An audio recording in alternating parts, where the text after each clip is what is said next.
ಎಲ್ರಿಗೂ ನಮಸ್ಕಾರ. ಇನ್ಫೋಸ್ಟ್ರೀಮ್ ಯೂಟ್ಯೂಬ್ ಚಾನೆಲ್ಗೆ ಎಲ್ರಿಗೂ ಸ್ವಾಗತ. ಈ ವಿಡಿಯೋದಲ್ಲಿ ನಾವು KVL ಅಥವಾ ಮೆಶ್ ಅನಾಲಿಸಿಸ್ ಪ್ರಾಬ್ಲಮ್ ನ ಹೇಗೆ ಸಾಲ್ವ್ ಮಾಡೋದು ಅಂತ ನೋಡೋಣ. ಸೊ ಏನಂತ ಹೇಳಿದ್ರೆ, find the power and the current consumed in 3 ohm resistance. So 3 ohm resistance ಎಲ್ಲಿರೋದು? ಇಲ್ಲಿ.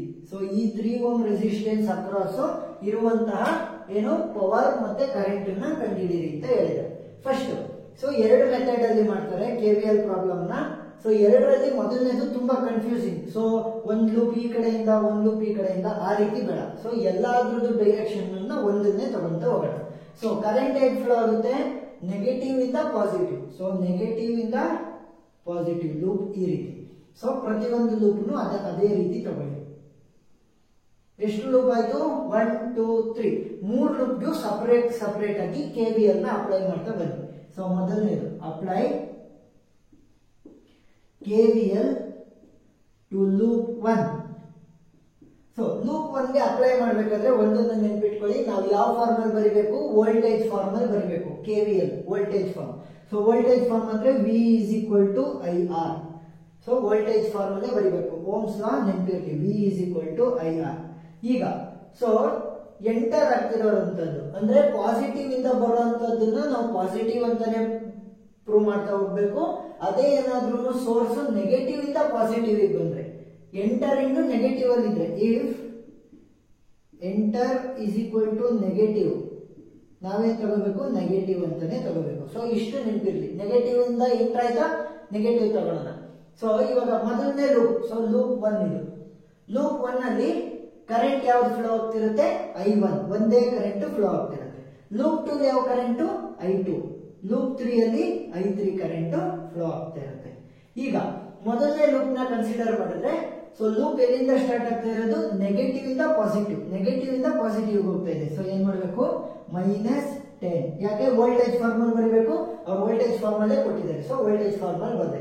ನೆಕ್ಸ್ಟ್ ಇನ್ನೆಲ್ಲ ಪಾಸಿಟಿವ್ ಇಂದಾನೆ ಹೋಗ್ತಿರೋದಲ್ಲ. ಸೊ ಪಾಸಿಟಿವ್ ಇಂದಾನೆ ಹೋಗ್ತಾ ಇರೋದು. ಸೊ ಪಾಸಿಟಿವ್ ಆಗಿ ಬರೀಬೇಕು. ಈಗ ನೆಕ್ಸ್ಟ್ ಯಾವುದು? V is equal to IR form ಅಲ್ಲಿ ಬರೀಬೇಕು. ನನಗೆ ರೆಸಿಸ್ಟೆನ್ಸ್ ಇದೆ R. ಸೊ ಕರೆಂಟ್ ಯಾವ್ದು ಫ್ಲೋ ಆಗ್ತಿರೋದು? I1. So I1 into R. So I1 into R ಏನು? R value 2. ಸೊ ಏನಂತ ಬರೀಬಹುದು? 2I1 ಅಂತ ಬರೀಬಹುದು. ನೆಕ್ಸ್ಟ್ ಇನ್ನು ಉಳಿದಿರೋದು ಈ ಲೂಪ್ 1 ಅಲ್ಲಿ ಇದು. ಸೊ ಈ ರೆಸಿಸ್ಟೆನ್ಸ್ ಉಳಿದಿದೆ. ಸೊ ಇದೇನಾಗ್ತಾ ಇದೆ? I1 ಅಲ್ಲೂ ಕೂಡ ಇದೆ, I2 ಅಲ್ಲೂ ಕೂಡ, ಎರಡಕ್ಕೂ ಕೂಡ ಬಿಲಾಂಗ್ ಆಗುತ್ತಾ? ಇದು ಈ ರೀತಿ ಇದೆ ಮಧ್ಯದಲ್ಲಿ ಅಂತಂದ್ರೆ, ಸೊ ಏನ್ ಮಾಡ್ಬೇಕು? ನಾವು ಯಾವ್ದನ್ನ ಕನ್ಸಿಡರ್ ಮಾಡ್ತಿರೋದು? ಮೊದಲನೇ ಲೂಪ್ ಅಲ್ವಾ I1. ಸೊ ಏನ್ ಮಾಡ್ತೀನಿ? ಪ್ಲಸ್ ಎಷ್ಟು ರೆಸಿಸ್ಟೆನ್ಸ್? ಸೊ ರೆಸಿಸ್ಟೆನ್ಸ್ ಇರೋದು 2. So 2 into I1 minus I2. ಯಾವ್ದು ಕಂಡುಹಿಡಿತಾ ಇದೀವಿ?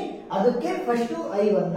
ಸೊ ಇನ್ನು ಉಳಿದಿರೋದು ಯಾವುದು? I2 minus I2 which is equal to 0. So ಇದನ್ನ ಸಿಂಪ್ಲಿಫೈ ಮಾಡಿ. ಸಿಂಪ್ಲಿಫೈ ಮಾಡಿದ್ರೆ -10 plus 2I1 plus 2I1 minus 2I2 which is equal to 0. ಈ -10 ನ ಆ ಕಡೆ ಕಳ್ಸೋಣ. ಮತ್ತೆ ಇಲ್ಲಿ 2I1 ಇದೆ, ಇಲ್ಲೂ 2I1 ಇದೆ. ಸೊ ಟೋಟಲ್ ಏನಾಗುತ್ತೆ?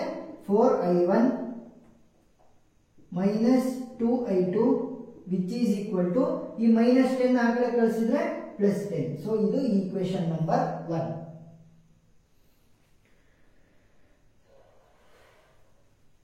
ಈಗ ಎರಡನೇ ಲೂಪ್ಗೆ ಅಪ್ಲೈ ಮಾಡೋಣ. ಸೊ ಎರಡನೇದು ಯಾವುದು? Apply KVL to loop 2. So loop 2 ಗೆ ಅಪ್ಲೈ ಮಾಡಿದ್ರೆ, ಸೊ ಲೂಪ್ 2 ಅಲ್ಲಿ ಫಸ್ಟ್ ಇರುವಂತದ್ದು ಯಾವುದು? 3 ohm resistance. So 3 ohm resistance ಜೊತೆ ಯಾವ ಕರೆಂಟ್ ಫ್ಲೋ ಆಗ್ತಾ ಇರೋದು? I2. ಸೊ ಏನಂತ ಬರೀಬಹುದು? V is equal to I into R. So 3I2. Next ಯಾವುದು? ಇದಾಯ್ತು. ಸೊ ಇದು I2 ಮತ್ತೆ I3 ಅಂದ್ರೆ ಎರಡು ಲೂಪ್ ಅಲ್ಲೂ ಕೂಡ ಮಧ್ಯ ಬರ್ತಾ ಇದೆ. ಎರಡನೇ ಲೂಪ್ ಮತ್ತೆ ಮೂರನೇ ಲೂಪ್. ಸೊ ಏನಂತ ಮಾಡ್ಬೋದು? ನನಗೆ ಬೇಕಾಗಿರೋದು I2 ಅಲ್ವಾ? ಸೊ ಅದರ ರೆಸಿಸ್ಟೆನ್ಸ್ ಏನು? 1. So plus 1 into I2. So ಬೇಕಾಗಿರೋದು I2 ಅಲ್ವಾ? So I2 minus I3. ಯಾಕೆ? ಲೂಪ್ 2 ಅಲ್ಲಿ ಆಗ್ತಾ ಇರೋದು. So I2 minus I3. ಇನ್ನು ಉಳಿದಿರುವಂತದ್ದು ಯಾವುದು? ಇದು ಯಾವ್ದು ಮಧ್ಯ ಸಪರೇಟ್ ಆಗ್ತಾ ಇದೆ? I2 ಮತ್ತೆ I1. ಸೊ ನಾವು ಇವಾಗ ಯಾವ್ದಕ್ಕೆ ಅಪ್ಲೈ ಮಾಡಿರೋದು? I2. ಸೊ ಏನ್ ಮಾಡ್ತೀನಿ? Plus 2 into I2 minus I1 which is equal to 0. ಇವಾಗ ಸಿಂಪ್ಲಿಫೈ ಮಾಡಿ. 3I2 ಪ್ಲಸ್ 1 ಇಂಟು I2 ಅಂದರೆ I2 ಮೈನಸ್ 1 ಇಂಟು I3 ಅಂದರೆ I3 plus 2 into I1 2I2 plus into minus minus 2 into I1 which is equal to 0. So ಇವಾಗ ಏನು ಮಾಡಬೇಕು, simplify ಮಾಡಿ. I2 ಇರೋ value ಇರೋದು 3I2 ಇಲ್ಲೊಂದು I2. ಸೊ ಟೋಟಲ್ ಎಷ್ಟಾಯ್ತು 3 plus 1 4 5 6. So 6I2. Next I3 ಇರೋ ವ್ಯಾಲ್ಯೂ ಎಷ್ಟು, ಒಂದೇ ಒಂದು I3 ಇದೆ minus I3 minus 2I1 which is equal to 0. So ಇದು ಈಕ್ವೇಶನ್ ನಂಬರ್ 2. ಮೂರನೇ ಲೂಪ್ಗೆ ಅಪ್ಲೈ ಮಾಡೋಣ. So apply KVL to loop 3. So loop 3 apply ಮಾಡಿದ್ರೆ ಫಸ್ಟ್ ಯಾವ್ದು ಇರೋದು, ಇಲ್ಲಿ ಪಾಸಿಟಿವ್ ಇಂದ ನೆಗೆಟಿವ್ ಬರ್ತಿರೋದ್ರಿಂದ ಏನ್ ಮಾಡಬೇಕು, ನಾನು ಏನ್ ಹೇಳಿದ್ದೆ, ನೆಗೆಟಿವ್ ಇಂದ ಎಂಟರ್ ಆದ್ರೆ ಮಾತ್ರ. ಸೊ ನೆಗೆಟಿವ್ ಇಂದ ಬರ್ತಿದ್ರೆ ನಾವು ನೆಗೆಟಿವ್ ಅಂತ ತಗೋಬೇಕು. ಸೊ ಇಲ್ಲೇನಾಗ್ತಿದೆ, ಪಾಸಿಟಿವ್ ಇಂದ ಬರ್ತಾ ಇದೆ ನೋಡಿ, ಈ ರೀತಿ ಇರೋದು ಪಾಸಿಟಿವ್ ಇಂದ ನೆಗೆಟಿವ್ ಒಳಗಡೆ ಅಷ್ಟು ಬರ್ತಾ ಇದೆ. ಸೊ ಏನ್ ಮಾಡಬೇಕು, ಪಾಸಿಟಿವ್ ಆಗೇ ತಗೋಬೇಕು. ವೋಲ್ಟೇಜ್ ಎಷ್ಟು 6. ಸೊ 6 ಪ್ಲಸ್ ವೋಲ್ಟೇಜ್ ಫಾರ್ಮುಲಾ ಬರಬೇಕಲ್ಲ. ಸೊ ಡೈರೆಕ್ಟ್ ವೋಲ್ಟೇಜ್ ಕೊಟ್ಟಿದ್ದಾರೆ, ಹಾಗೆ ಬಂದಿದೆ. ನೆಕ್ಸ್ಟ್ ಇರುವಂತದ್ದು ಯಾವುದು, 1 ಓಮ್ ರೆಸಿಸ್ಟೆನ್ಸ್. ಸೊ ಇದು ಮೂರನೇ ಲೂಪ್ ಮತ್ತೆ ಎರಡನೇ ಲೂಪ್ ಮಧ್ಯೆ ಇದೆ. ಸೊ ಹೇಗೆ ಬರೀಬಹುದು, 1 ಇಂಟು ನಾನು ಯಾವ್ದಕ್ಕೆ ಅಪ್ಲೈ ಮಾಡ್ತಿರೋದು, ಥರ್ಡ್ ಲೂಪ್ಗೆ. So I3 minus I2 plus ಈ 1 ಓಮ್ ರೆಸಿಸ್ಟೆನ್ಸ್ ಇದೆ. ಸೊ ಯಾವ ಲೂಪು, I3 ಅಂದ್ರೆ current I3. So 1 into I3 which is equal to 0. So ಇದನ್ನು ಸಿಂಪ್ಲಿಫೈ ಮಾಡಿದ್ರೆ 6 plus I3 minus I2 plus I3 which is equal to 0. 6 ನ ಆ ಕಡೆ ಕಳಿಸಿದ್ರೆ ಏನಾಗುತ್ತೆ, minus I2 plus 2I3 which is equal to minus 6. ಇದು equation 3. ಈಗ ನಮಗೆ ಬೇಕಾಗಿದ್ದಂತಹ ಮೂರು ಲೂಪ್ಗಳ ಮೂರು ಈಕ್ವೇಶನ್ಗಳು ನಮಗೆ ರೆಡಿ ಇದೆ. ಸೊ ಇವಾಗ ಏನ್ ಮಾಡಬೇಕು ಅಂತ ಅಂದ್ರೆ, ನಾವು ಪವರ್ ಮತ್ತೆ ಕರೆಂಟ್ ಅನ್ನ ಕಂಡುಹಿಡಿಬೇಕು. ಸೊ ಪವರ್ ಮತ್ತೆ ಕರೆಂಟ್ ನ ಕಂಡುಹಿಡಿಬೇಕು ಅಂದ್ರೆ ಫಸ್ಟ್ ನಮಗೆ ಈ I1 I2 ಆ ವ್ಯಾಲ್ಯೂಗಳು ಗೊತ್ತಾಗಬೇಕು. ಸೊ ಫಸ್ಟ್ ಏನ್ ಮಾಡ್ತೀನಿ ಅಂತಂದ್ರೆ, ಮ್ಯಾಟ್ರಿಕ್ಸ್ ಫಾರ್ಮ್ ಅಲ್ಲಿ ಬರೀತಾ ಬನ್ನಿ. ಸೊ ಮ್ಯಾಟ್ರಿಕ್ಸ್ ಫಾರ್ಮಲ್ ಫಸ್ಟ್ ಏನ್ ಬರೀಬೇಕು, ಎಲಿಮೆಂಟ್ಸ್ ನ ಬರೀರಿ. 4 ಮೈನಸ್ 2. ಸೊ ಇದನ್ನ I1 ಅಂತ ಅನ್ಕೊಳ್ಳಿ. ಸೊ ಇದು I2, ಇದು I3 ಅಂತ ಅನ್ಕೊಂಡ್ರೆ, ಫಸ್ಟ್ I1 ವ್ಯಾಲ್ಯೂ ಏನು 4. ನೆಕ್ಸ್ಟ್ I2 ವ್ಯಾಲ್ಯೂ ಏನು -2, ಮೈನಸ್ ಕೂಡ ಸೇರಿಸ್ಕೋಬೇಕು. ನೆಕ್ಸ್ಟ್ I3 ಇಲ್ಲ ಅಂತಂದ್ರೆ 0. I1 ವ್ಯಾಲ್ಯೂ ಏನು -2, I2 value +6, I3 value -1. Next ಇಲ್ಲಿ I1 ವ್ಯಾಲ್ಯೂ ಇಲ್ಲ, ಸೊ 0 ಬರೀಬೇಕು.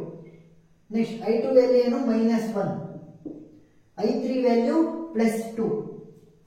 ಈಗ ನಾವು ಯೂಸ್ ಮಾಡಿದಂತಹ ಅನ್ನೋನ್ಸ್ ಏನೇನು, I1 I2 I3 which is equal to, so final value 10 0 -6, 10 0 -6.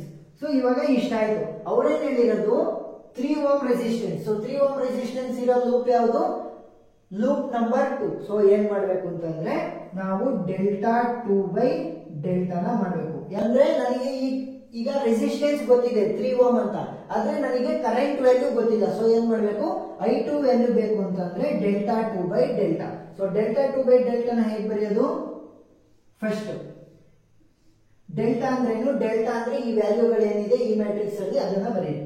4 -2 0 -2 6 -1 0 -1 2. Cross multiplication ಮಾಡಿದ್ರು ನೀವು ಆನ್ಸರ್ ನ ತಗೊಳ್ಳಿ, ಅಥವಾ ನೀವು ಕ್ಯಾಲ್ಕುಲೇಟರ್ ಅಲ್ಲಿ ಹಾಕಿದ್ರು ಆನ್ಸರ್ ನ ತಗೋಬಹುದು. ಡೆಲ್ಟಾ 2 ಹೇಗೆ ಬರೆಯೋದು ಅಂತಂದ್ರೆ, ಮೊದಲನೇ ಕಾಲಮ್ ಹಾಗೆ ಬರೀರಿ. 4 -2 0 ಇದರಲ್ಲಿ ಏನಿದೆ ಅದೇ. ನೆಕ್ಸ್ಟ್ ಡೆಲ್ಟಾ 2 ಆಗಿರೋದ್ರಿಂದ ಈ I2 ಬದಲು ಏನ್ ಮಾಡಬೇಕು, 10 0 -6 ಬರೀರಿ. 10 0 -6. ನೆಕ್ಸ್ಟ್ ಥರ್ಡ್ ಕಾಲಮ್ ಹಾಗೆ ಬರಬೇಕು, 0 -1 2. ಸೊ ಇದನ್ನ ಕ್ಯಾಲ್ಕುಲೇಟರ್ ಅಲ್ಲಿ ಸಾಲ್ವ್ ಮಾಡಿದಾಗ ಆನ್ಸರ್ ಏನ್ ಬರುತ್ತೆ, ಆನ್ಸರ್ 0.444 ಆಂಪಿಯರ್ ಬರುತ್ತೆ. ಸೊ 0.444 ಆಂಪಿಯರ್ ನನಗೇನಾಯ್ತು, ಕರೆಂಟ್ ಆಯ್ತು. ಸೊ ಅವರು ಪವರ್ ಕೂಡ ಫೈಂಡ್ ಔಟ್ ಮಾಡೋದಕ್ಕೆ ಹೇಳಿದ್ದಾರೆ. ಸೊ ಪವರ್ ಫಾರ್ಮುಲಾ ಏನು, power is equal to current square into resistance. So current value ಏನಿದೆ 0.444 ಹೋಲ್ ಸ್ಕ್ವೇರ್, ರೆಸಿಸ್ಟೆನ್ಸ್ ವ್ಯಾಲ್ಯೂ ಏನು 3. So into 3 which is equal to, so ನೀವು ಪವರ್ ವ್ಯಾಲ್ಯೂ ಏನ್ ಬಂತು ಅಂತ ಕಮೆಂಟ್ ಸೆಕ್ಷನ್ ಅಲ್ಲಿ ತಿಳಿಸಿ. ಸೊ ಸೊ ಪ್ರಾಬ್ಲಮ್ ಅರ್ಥ ಆಗಿದೆ ಅಂತ ಅನ್ಕೊಂಡಿರ್ತೀನಿ. ಏನಾದ್ರೂ ಡೌಟ್ ಇದ್ರೆ ಕಮೆಂಟ್ ಸೆಕ್ಷನ್ ಅಲ್ಲಿ ತಿಳಿಸಿ. Thank you.